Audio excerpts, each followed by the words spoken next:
গতকাল মালদহ উত্তরের বিজেপি সাংসদ খগেন মুর্মু বন্যা কবলিত নাগসাকাটা এলাকা পরিদর্শনে যান।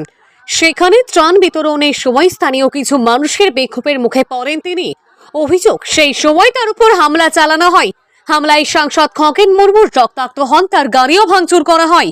রাজ্য জুড়ে বিক্ষোভের ঢেউ। এই ঘটনার তীব্র নিন্দা করে বিজেপির রাজ্য নেতৃত্ব অভিযোগ করেছেন, এই হামলা রাজ্যের আইন শৃঙ্খলা পরিস্থিতির অবনতির প্রমাণ। নাগরাকাটার এই ঘটনার প্রতিবাদে গতকাল সন্ধ্যায় ফারাক্কায় টায়ার জ্বলে বিক্ষোভ দেখানো হয়। বেশ কিছুক্ষণ ধরে চলে বিক্ষোভ। পাশাপাশি রাজ্যের বিভিন্ন জেলাতেও বিক্ষোভ কর্মসূচি পালিত হয়েছে। বিক্ষোভকারীরা দোষীদের অবিলম্বে গ্রেফতারের দাবি জানিয়েছেন বিজেপি।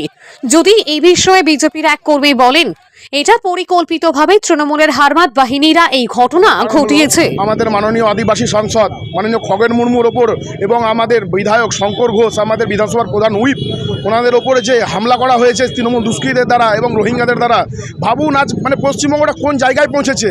বিরোধীদের কণ্ঠরোধ করার জন্য মমতা ব্যানার্জি এবং তার দলবল কোন পথে নেমেছে এবং কোন নিচু জায়গায় নেমেছে। একজন মাননীয় সাংসদের মেরে মাথা ফাটিয়ে দিচ্ছে তারা একজন বিধায়ককে জুতো ছুঁড়ে মারছে। কারণ এখানে কি বিরোধীদের কণ্ঠরোধ করেই ছাড়বেন উনি? কারো কি কোনো বলার অধিকার নেই? আরে রাজনীতি তো রাজনীতিদের জায়গায়।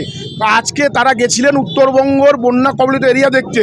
কারণ কি, গত দুদিন থেকে উত্তরবঙ্গ আমাদের ভেসে আছে।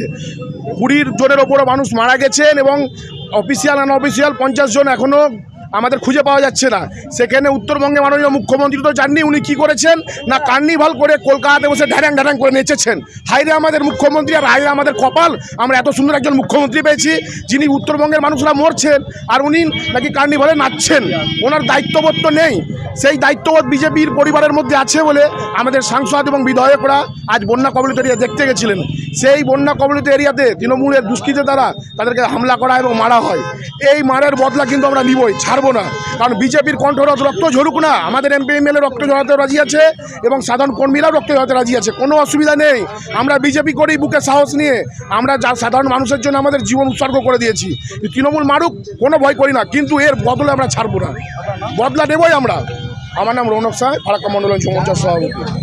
যে বিধানসভার চিফ হুইপ শঙ্কর ঘোষকে অ্যাটাক করলো, তারপরে আমাদের আরও যাচ্ছিল তাদেরকে গাড়িতে অ্যাটাক করছে। কারণ আমরা ত্রাণ দিতে আছি, সেখানে আমাদের যারা বন্যায় ভেসে যাচ্ছে ওখানে ওরা যাচ্ছে, ওরা আর দিদির যেখানে কার্নিভালের নাচ করছে সেখানে যাচ্ছে না, আরে ত্রাণ দিতে আছে তাদেরকে অ্যাটাক করছে। কারণ আর আমাদের চাইছি, কারণ আমাদের বিশ্বের সবচেয়ে বড় দল হচ্ছে বিজেপি, তার উপরে এমপির উপরে অ্যাটাক হচ্ছে। সেই জন্য আমরা এখানে মাঠে এসে রাস্তা জাম করেছি। এরপরে যদি কিছু হয় আমরা আবার মাঠে নেমে, যদি সঙ্গে সঙ্গে অ্যারেস্ট না করে, এরপরে আজকের মধ্যে যদি অ্যারেস্ট না হয় ওরা আর দোষীদের শাস্তি না হয়, আমরা আরও দীর্ঘতর আন্দোলনে নামবো, এটা বলে দিচ্ছি আমরা। আর কারণ দিল্লিতে মমতার এমপি একটাও থাকতে ওখানে মার খাবে যদি না ব্যবস্থা হয় এখানে। আর বলছি ডাইনি সরকারকে, নিজে তো পশ্চিমবঙ্গের অবস্থা 26-এ যাবেই, বুঝতে কোনো ওদের কন্ট্রোলের বাইরে চলেছে। দুর্নীতি সরকার কি করবে, সেই জন্য কিছু পারছে না, কন্ট্রোলের বাইরে। সেই জন্য বলছি রাজ্য সরকার সজাগ হয়ে যাক, এই ভাগে যারা বন্যা আছে তাদের সাহায্য করুক, আর যারা কাজ করছে বিরোধী দলকেও সম্মানের চোখে দেখুক, এটাই বলছি। নাহলে পশ্চিমবঙ্গের অবস্থা শোচনীয় আছে এই বলে আমি আর। হ্যাঁ, আমার নাম পিন্টু মণ্ডল।